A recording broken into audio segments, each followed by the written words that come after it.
Hello friends, बहुत बहुत स्वागत है आपका इंग्लिश एडवांटेज की ऑनलाइन क्लासेस में। फ्रेंड्स, इस वीडियो के थ्रू मैं एक सीरीज़ स्टार्ट कर रहा हूँ एसएससी सीजीएल के स्टूडेंट्स के लिए। और इस सीरीज़ के थ्रू एसएससी सीजीएल के सभी स्टूडेंट्स टीयर 1 एंड टीयर 2 के लिए इंग्लिश की बहुत ही अच्छी प्रिपरेशन कर सकते हैं, क्योंकि इन वीडियोज़ में मैं प्रीवियस ईयर के क्वेश्चंस लूँगा जो कि रियल क्वेश्चंस होंगे, और सभी पार्ट्स के क्वेश्चन मैं लूँगा, एंटोनिम सिनोनिम्स के, फिलर्स के, और आपका स्पॉटिंग एरर्स के, पैसेज, सभी तरह के क्वेश्चंस मैं लूँगा। और इस सीरीज़ के थ्रू डेफिनेटली सभी स्टूडेंट्स बहुत अच्छी तैयारी कर पाएंगे टीयर 1 के लिए और टीयर 2 के लिए। तो इस वीडियो में मैंने 25 क्वेश्चन दिए हैं। इसको आप मॉक टेस्ट की तरह भी आप इसको ट्रीट कर सकते हैं। आप एक कॉपी और एक पेन ले लें और इन सारे क्वेश्चंस को आप सॉल्व करें, और उसके थोड़ी देर बाद मैं इसके आंसर्स आपको बताता जाऊंगा, और अपने आंसर्स आप टैली करें और अपना स्कोर देखें। तो इसके थ्रू आप इस तरीके से, बहुत इफेक्टिव तरीके से इंग्लिश की आप प्रिपरेशन कर सकते हैं। तो इंग्लिश के सेक्शन में 25 क्वेश्चन के लिए आपको आइडियली स्पीकिंग 12 मिनट का टाइम लेना है, और 12 मिनट के हिसाब से आपको 28 सेकेंड में एक क्वेश्चन को सॉल्व करना है। ठीक है, तो इस चीज़ को आप ध्यान रखिए। टाइम मैनेजमेंट बहुत ही इंपॉर्टेंट रहेगा आपके एसएससी सीजीएल टीयर 1 में और टीयर 2 में। और टीयर 1 में आप ज़्यादा से ज़्यादा स्कोर करने की कोशिश करें, क्योंकि टीयर 1 में जो डिफरेंस आता है स्कोर का, वही मैटर करता है आपकी रैंक डिसाइड करने में और आपकी स्कोरिंग को डिसाइड करने में। तो चलिए शुरुआत करते हैं। देखिए, ये फर्स्ट क्वेश्चन है, और यहाँ पर आपको एंटोनिम बताना है। पर्स्पिकुअस एक वर्ड होता है, और पर्स्पिकुटी उससे एक वर्ड ये बना है।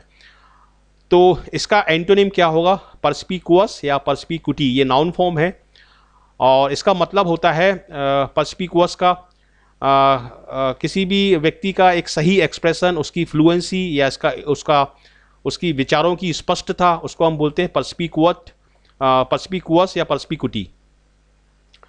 ठीक है, तो क्लैरिटी के लिए आप ये वर्ड यूज़ कर सकते हैं, पर्स्पिकुटी। तो इसका जो सही आंसर होगा वो होगा वेगनेस, क्योंकि वेग का मतलब होता है कोई भी चीज़ स्ट्रेट नहीं है, क्लियर नहीं है, ल्यूसिड नहीं है। वेग का मतलब होता है कोई भी चीज़ अस्पष्ट है या कंफ्यूजिंग है, तो वेगनेस इसका आंसर होगा। नेस इसमें लगा हुआ है, तो ये एक नाउन फॉर्म है, और पर्स्पिकुटी भी एक नाउन फॉर्म है, तो नाउन का इक्विवेलेंट नाउन होगा। तो इसके लिए यहां पर इसका आंसर होगा वेगनेस। ठीक है, डलनेस, अनफेयरनेस और अनविलिंगनेस इसके आंसर नहीं होंगे। अब हम देखते हैं क्वेश्चन नंबर 2। फर्वेंट, ये एक बहुत अच्छा वर्ड है फर्वेंट, और काफ़ी एग्जाम में पूछा जा चुका है ये। फर्वेंट का मतलब होता है उत्साही। ठीक है, एडजेक्टिव है ये फर्वेंट, और जो व्यक्ति उत्साही नहीं है उसको हम बोलेंगे डिसपैशनेट। तो यहां पर इसका आंसर होगा आपका डिसपैशनेट। सबड्यूड का मतलब होता है सबमिसिव, एकदम सीधा साधा या क्वाइट, उसको हम बोलते हैं सबड्यूड। इंड्यूरिंग का मतलब होता है टिकाऊ, और इनएक्साइटेबल का मतलब होता है जो एक्साइट नहीं है। लेकिन यहां पर आपका सही आंसर होगा डिसपैशनेट। क्वेश्चन नंबर 3 देखते हैं हम। मैंडरिंग का क्या मतलब है? तो मैंडरिंग का मतलब होता है जो टेढ़ा मेढ़ा है या जो ट्विस्टेड फॉर्म में है, उसको हम बोलते हैं मैंडरिंग। ठीक है, तो इसका जो एंटोनिम होगा वो या तो स्ट्रेट होगा या डायरेक्ट होगा, क्योंकि मैंडरिंग का मतलब होता है इनडायरेक्ट। तो स्ट्रेट या डायरेक्ट इसका आंसर होगा। स्लाइडिंग और स्लॉपिंग का मतलब थोड़ा सा झुका हुआ, और स्ट्रेन्ड का मतलब है वादित या जिसमें प्रॉब्लम आ रही है। स्ट्रेन्ड का मतलब है आपके दिमाग पर कोई जोर पड़ रहा है या किसी चीज़ में प्रॉब्लम आ रही है, तो उसको हम बोलते हैं स्ट्रेन्ड। जैसे स्ट्रेन्ड रिलेशनशिप के लिए हम बोल सकते हैं स्ट्रेन्ड रिलेशनशिप्स।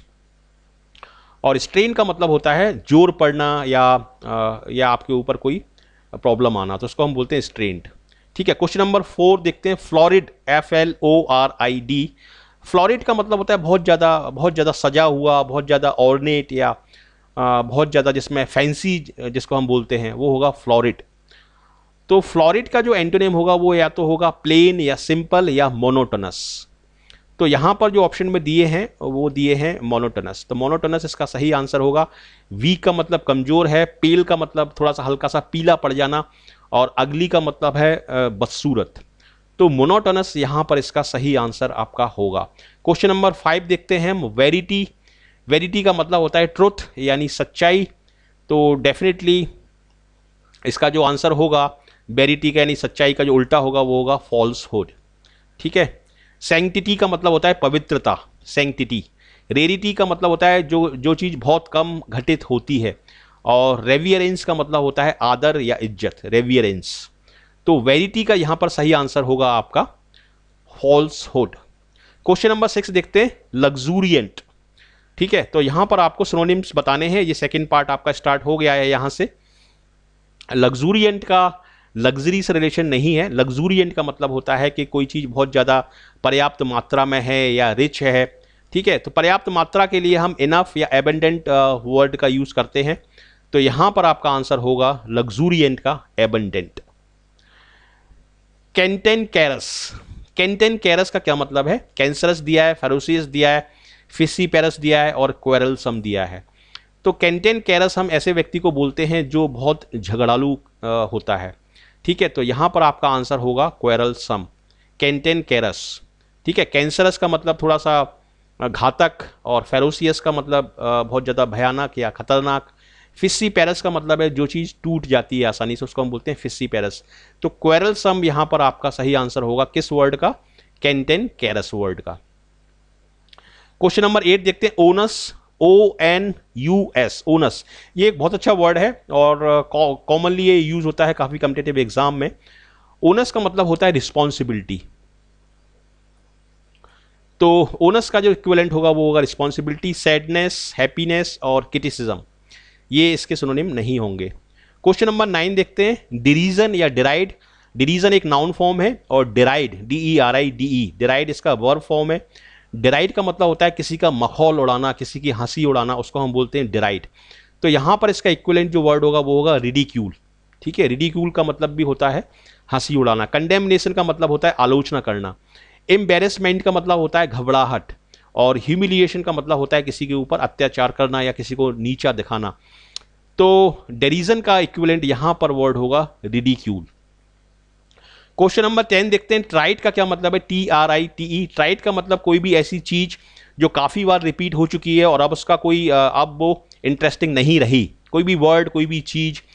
तो ट्राइट का डेफिनेटली इसमें होगा कॉमन प्लेस। कॉमन प्लेस मतलब जो एक ऐसी चीज हो चुकी है जो सभी लोगों को पता है, जो काफी बार रिपीट हो चुकी है। और इसके लिए एक वर्ड और है, कॉर्नी, CORNY। ठीक, तो कॉर्नी भी होगा इसका और कॉमन प्लेस भी होगा। इम्पुडेंट का मतलब होता है जो डिसरिस्पेक्टफुल है, जो थोड़ा सा असभ्य टाइप का जो व्यक्ति है, जो ढीठ टाइप का व्यक्ति है, उसको हम बोलते हैं इम्पुडेंट। तो काफ़ी इंपॉर्टेंट वर्ड हैं और वोकेबलरी काफ़ी रिपीट होती है SSC एग्जाम में। और ये MB पब्लिकेशन के जो क्वेश्चंस हैं ये मैंने लिए हैं। और MB पब्लिकेशन की यदि आप पूरी वोकेबलरी कर लेते हैं तो 90% वोकेबलरी डेफिनेटली उसमें रिपीट होगी। और मैं वीडियोस के थ्रू ये पूरी वोकेबलरी आपको करवाऊंगा और इसके सभी पार्ट्स आपको करवाऊंगा और डेफिनेटली इससे आपको बहुत ही कॉन्फिडेंस आएगा और आपको सफलता मिलेगी। क्वेश्चन नंबर 11 देखते हैं, ये स्पॉटिंग एरर का पार्ट शुरू हो गया यहाँ से। ठीक है, इस 4 पार्ट होंगे SSC CGL में एक एरर में, और इसको पूरा पढ़ें आप और इसमें एरर निकालें। देखिए, he who has suffered most for the cause let him speak. Actually let से यहां पर इसका सेंस नहीं बन रहा है, इसका सेंस बनेगा ही who has suffered most for the cause should speak. ठीक है, तो लेट हिम की जगह यहां पर आपको 2 वर्ड एक्चुअली हटाने पड़ेंगे यहां पर, और इसकी जगह आपको बोलना होगा शुड स्पीक। तो C इसमें आपका आंसर होगा। क्वेश्चन नंबर 12 देखते हैं, a cup of coffee is an excellent complement to smoked salmon. ये थोड़ा सा डिफिकल्ट सा ट्रिकी सा क्वेश्चन है क्योंकि इसमें काफ़ी स्टूडेंट को ये पता नहीं पड़ पाएगा कि स्मोक्ड सैल्मन का क्या मतलब है। स्मोक्ड सैल्मन एक्चुअली एक डिश के लिए यूज हुआ है और किसी चीज़ को आप कॉम्प्लीमेंट कर रहे हैं, मतलब किसी चीज़ को किसी चीज़ के साथ जब आप जोड़ रहे हैं। अब देखिए, यहाँ पर एक कप ऑफ कॉफ़ी दिया है, तो कप ऑफ कॉफ़ी को आप किस चीज़ के साथ जोड़ेंगे? एक डिश के साथ ही तो जोड़ेंगे। ठीक है, तो एक कॉमन सेंस बोलता है कि यहाँ पर यदि आपको पता भी नहीं है कि स्मोक्ड सैल्मन क्या होता है तो आप कॉमन सेंस अप्लाई करके पता लगा सकते हैं कि स्मोक्ड सैल्मन डेफिनेटली एक डिश का नाम है। और इसमें यह बोला जा रहा है कि कप ऑफ कॉफ़ी जो है वो स्मोक्ड सैल्मन के साथ एक अच्छा कॉम्प्लीमेंट बनाती है, एक अच्छा पेयर बनाती है। ठीक है, जैसे हम चाय के साथ बिस्किट खाते हैं या चाय के साथ पापड़ हम खाते हैं, तो उसी तरीके से एक कॉफ़ी के साथ इसको खाया जाता है, इसको यूज़ किया जाता है स्मोक्ड सैल्मन को। तो सेंटेंस का मतलब ये है कि ये एक अच्छा कॉम्प्लीमेंट है, ये एक अच्छा पेयर बनाता है। एक कप ऑफ कॉफ़ी जो है वो स्मोक्ड सैल्मन के साथ एक अच्छा पेयर बनाता है। तो एक सेंटेंस ये जो है ये सही है सेंटेंस, और इसमें जो आपका आंसर होगा वो होगा D। ठीक है, चलिए अब हम आगे बढ़ते हैं। क्वेश्चन नंबर 13 देखते हैं। स्पॉटिंग एरर का क्वेश्चन है। After knowing truth they took the right decision in the matter. इस तरह के क्वेश्चन बहुत आते हैं बैंकिंग एग्जाम में और एसएससी एग्जाम में, जिसमें एक माइनर सी मिस्टेक होती है और इसमें एक कॉमन सेंस आपको अप्लाई करना है कि यहाँ पर जो ट्रुथ की बात हो रही है वो एक पर्टिकुलर ट्रुथ है, क्योंकि यहाँ पर दिया हुआ है, देखिए मैटर से पहले यहाँ पर दा दिया हुआ है, ठीक है, तो इसका मतलब एक पर्टिकुलर मैटर है ये, तो पर्टिकुलर मैटर है तो ट्रुथ भी तो पर्टिकुलर होगा, तो इसीलिए यहाँ पर ट्रुथ से पहले आपको दा इंसर्ट करना होगा इसमें। जब मैटर पर्टिकुलर है तो ट्रुथ जो होगा वो उस मैटर से रिलेटेड होगा, तो इसलिए यहाँ पर आपका ट्रुथ से पहले आपको यहाँ पर दा ट्रुथ लगाना होगा और इसमें आपका जो आंसर होगा वो होगा ए। क्वेश्चन नंबर 14 देखते हैं। He is a university professor but of his 3 sons neither has any matter. ये एक्चुअली मैटर नहीं है, ये गलत प्रिंट हो गया है, ये होना चाहिए मेरिट, ठीक है, तो इसको आप मेरिट मान लीजिए।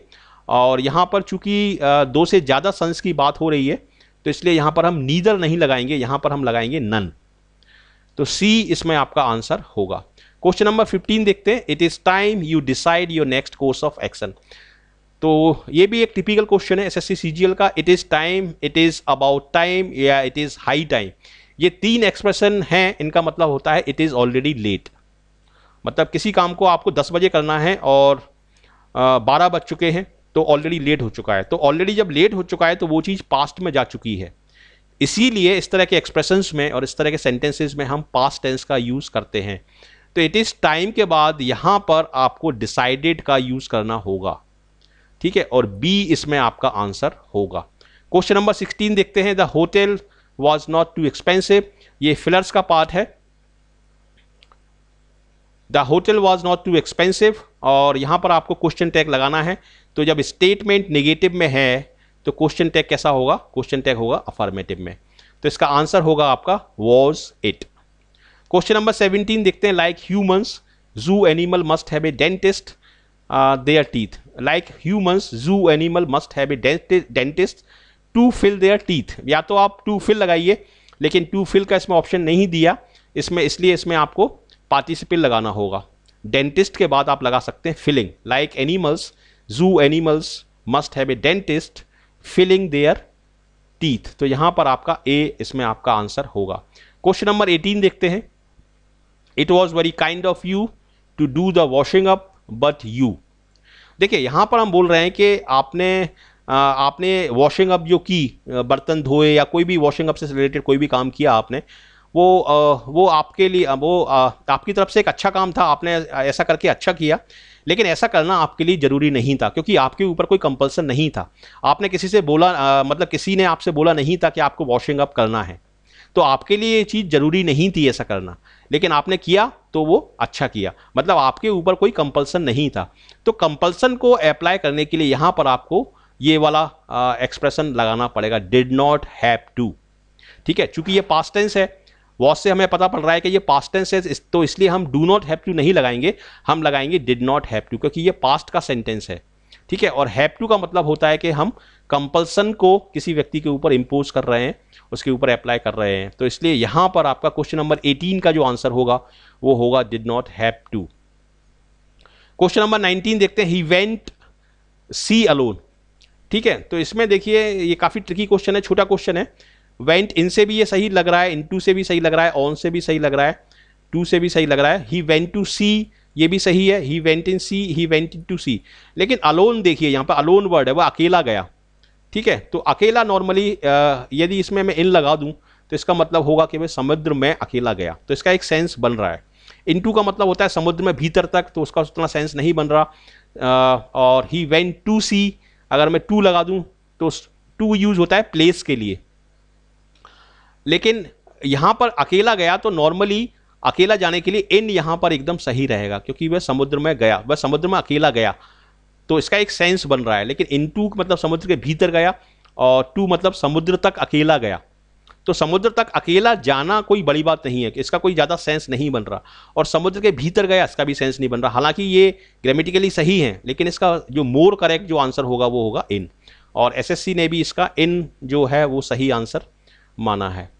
क्वेश्चन नंबर 20 देखते हैं। इसमें of our civilization from an agricultural society to today's complex industrial world was accompanied by war। इसका मतलब ये है कि हमारी जो एंशियंट सोसाइटी थी वो एग्रीकल्चरल सोसाइटी थी, लेकिन आज की जो सोसाइटी है वो कॉम्प्लेक्स इंडस्ट्रियल सोसाइटी है। मतलब पूरी तरीके से वो सोसाइटी चेंज हो चुकी है, उसका पूरी तरीके से एक मेटामॉर्फोसिस हो गया है। मेटामॉर्फोसिस का मतलब होता है किसी चीज़ का पूरी तरीके से चेंज हो जाना। तो इसलिए यहाँ पर मेटामॉर्फोसिस जो होगा वो सही आंसर होगा। माइग्रेशन एक्चुअली पॉपुलेशन के लिए यूज़ करते हैं हम, माइग्रेशन पॉपुलेशन या एनिमल्स के लिए हम यूज़ करते हैं, तो इसलिए माइग्रेशन वर्ड यहाँ पर नहीं आएगा, यहाँ पर आपका मेटामॉर्फोसिस वर्ड सही होगा। ये सेंटेंस इंप्रूवमेंट के कुछ क्वेश्चंस हैं। Obviously he is not cut up to be a good teacher. यहाँ पर हम बोलने की कोशिश कर रहे हैं कि वह टीचर बनने के लिए सूटेबल नहीं है। तो जब हम सूटेबिलिटी की बात करते हैं तो हम बोलते हैं cut out. Obviously he is not cut out to be a good teacher, तो यहाँ पर कट आउट आप लगा सकते हैं। कट इन का मतलब होता है इंटरफियर करना, जैसे दो लोग बात कर रहे हैं और एक व्यक्ति बीच में आ जाता है तो उसको हम कट इन बोलते हैं, ठीक है, या बटन बोलते हैं, BUTTIN बटन। और इसी से मिलता जुलता एक फ्रेजल वर्ब और मैं बता रहा हूँ, वो है चिप इन। ठीक है, चिप इन का मतलब होता है कंट्रीब्यूट करना। जैसे आपके किसी फ्रेंड की शादी है, ठीक है, और 10 लोग उसमें कंट्रीब्यूट करना चाहते हैं, उसको कोई गिफ्ट देना चाहते हैं, तो सारे लोग 100 रुपये मिलाएंगे और 1000 रुपये में वो कोई गिफ्ट खरीद के उसको देंगे, तो उस प्रोसेस को हम बोलते हैं चिप इन। और कट इन का मतलब होता है इंटरफियर करना, बट इन का मतलब भी इंटरफियर करना होता है, कट आउट का मतलब सूटेबल होता है, और कट अप का मतलब अपसेट होता है। ही इज कट अप मतलब ही इज अपसेट। तो इस तरीके से यहां पर आपका जो आंसर होगा वो होगा B, cut out. 22nd question देखते हैं, the brown shirt wants washing. ये भी एक अच्छा क्वेश्चन है और इसमें आप क्या लगाएंगे, is in need of a wash, has to wash, requires a wash, या नो इम्प्रूवमेंट। तो इसमें देखिए, इसमें यदि आप रिक्वायर वर्ड लगाएं, आप इसमें रिक्वायर या वॉन्ट्स, तो रिक्वायर और वॉन्ट जो वर्ड हैं वो एक ह्यूमन बीइंग के लिए इस्तेमाल होते हैं, ठीक है, नॉन लिविंग के साथ हम इस्तेमाल नहीं करते इन वर्ड्स को। जैसे ब्राउन शर्ट वॉन्ट्स वॉशिंग, तो इसका तो मतलब ये होगा कि ब्राउन शर्ट जो है वो वॉशिंग चाहती है, ठीक है, जो कि सेंसलेस होगा। और रिक्वायर का मतलब भी वही होगा कि ब्राउन शर्ट जो है वो वॉशिंग चाहती है। तो इसलिए इसका सही आंसर होगा brown shirt is in need of a wash, ठीक है, ये इसका सही आंसर होगा, क्योंकि वॉन्ट को और रिक्वायर को हम नॉन लिविंग थिंग के साथ नॉर्मली हम यूज नहीं करते। 23rd देखते हैं, you are asked to copy this letter word by word. ठीक है, मतलब आपको इस लेटर को वर्ड बाय वर्ड कॉपी करना है, वर्ड टू वर्ड कॉपी करना है। तो नॉर्मली हम वर्ड टू वर्ड बोलते हैं, लेकिन वर्ड टू वर्ड एक्सप्रेशन गलत है और वर्ड बाय वर्ड एक्सप्रेशन भी गलत है। सही होता है वर्ड फॉर वर्ड। तो बी इसमें आपका सही आंसर होगा। क्वेश्चन नंबर 24 देखते हैं, the weak man is a slave to his sensuous pleasure. ये काफी कठिन क्वेश्चन है, क्योंकि इसमें सेंसुअस, सेंसुअल, सेंसरी और इन सब का मतलब आपको पता होना चाहिए। देखिए, सेंसुअस जो वर्ड लिखा है, सेंसुअस का मतलब होता है कोई चीज काफी अट्रैक्टिव है, काफी एस्थेटिकली अट्रैक्टिव है, ठीक है। सेंसुअस का मतलब होता है जो आपके सेंसेस को अच्छी लग रही है, तभी तो वो एस्थेटिक है। तो इसलिए सेंसुअस। और सेंसुअल का मतलब होता है शारीरिक सुखों से संबंधित। तो जो कमजोर व्यक्ति होता है वो स्लेव होता है, वो गुलाम होता है शारीरिक सुखों का, ठीक है। और सेंसरी का मतलब होता है सेंसरी का मतलब होगा जो आपके सेंसेस से संबंधित है। सेंसुअस का मतलब होता है जो आपके सेंसेस को अच्छा लग रहा है, ठीक है। और सेंसरी का मतलब होगा जो आपके सेंसेस से संबंधित है। और सेंसुअल का मतलब होता है फिजिकल प्लेजर से संबंधित। तो यहां पर आपका सही आंसर होगा सेंसुअल। सेंसरी, जैसे सेंसरी नर्व हो गई या सेंसरी ऑर्गन हो गए, तो उसके लिए सेंसरी वर्ड आएगा। सेंसुअल का मतलब होगा शारीरिक सुख और सेंसुअस का मतलब होगा जो एस्थेटिक है। तो यहां पर आपका सही आंसर होगा सेंसुअल। बहुत अच्छा क्वेश्चन है। और क्वेश्चन नंबर 25 देखते हैं, the power got with money is the most craved for today. मतलब हर व्यक्ति को आज की तारीख में पैसा चाहिए और पैसा चाहिए पावर के साथ, ठीक है। तो इसलिए इसमें क्रेव्ड फॉर भी वैसे सही है, लेकिन सही इसमें मोर करेक्ट जो आंसर होगा वो होगा सॉट आफ्टर। सॉट आफ्टर का मतलब होता है जिस चीज की बहुत ज्यादा, जिस चीज को काफी सारे लोग प्राप्त करने की कोशिश करते हैं, या जो चीज काफी डिमांड में है, उसको हम बोलते हैं सॉट आफ्टर। तो इसलिए क्रेव्ड फॉर का मतलब होता है इच्छा करना, ठीक है। लेकिन इच्छा करने के साथ इस चीज़ की काफ़ी डिमांड है। जैसे आईएएस, हर कोई आईएएस बनना चाहता है, आईपीएस बनना चाहता है, यूपीएससी में जाना चाहता है। क्यों? क्योंकि उसमें पैसा भी है और पावर भी है। तो आईएएस जो है वो एक सॉट आफ्टर थिंग है, ठीक है। क्रेव्ड फॉर तो है ही, वो उसकी सारी लोग इच्छा करते हैं, लेकिन सॉट आफ्टर थोड़ा सा स्ट्रॉन्ग वर्ड है, वो चीज़ डिमांड में है। तो यहाँ पर सॉट आफ्टर आपका सही वर्ड होगा। तो इस तरीके से मैंने प्रीवियस ईयर के 25 इसमें क्वेश्चन लिए हैं, और ये टीयर 1 और टीयर 2 दोनों के लिए ही काफ़ी हेल्पफुल रहेंगे आपके लिए। और यदि आप मॉक टेस्ट सीरीज लेना चाहते हैं तो आप यहाँ से ले सकते हैं test.englishaadvantage.in। और ये है English advantage group, English advantage education page भी है, इनको आप लाइक कर सकते हैं और ज्वाइन कर सकते हैं। इससे डेफिनेटली आपको बहुत फ़ायदा होगा। So thank you very much for watching this video, and I wish you all the best for your bright future. Thank you.